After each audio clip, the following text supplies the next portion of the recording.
Sekalipun kita menghapuskan subsidi gula dan cadangan untuk diserahkan kepada Kementerian Kesihatan, saya kira KPDN pun kalau hapuskan subsidi itu bagi pada KPDN untuk program-program lain yang terkait dengan kos taraf hidup. Namun Puan Yang Dipertua, memang pada asasnya kita bersetuju bahawa penggunaan gula ini perlu dikurangkan dan namun kita perlu melihat kepada kesannya terhadap para pengguna.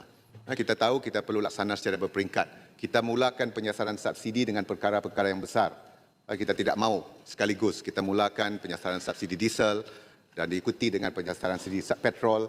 Dan kalau kita laksanakan, kita sasarkan subsidi ini, selaraskan semula sekaligus semua perkara, akhirnya kesannya adalah kita khawatir kepada harga barang dan makanan yang akhirnya Menteri KPDN kena jawablah.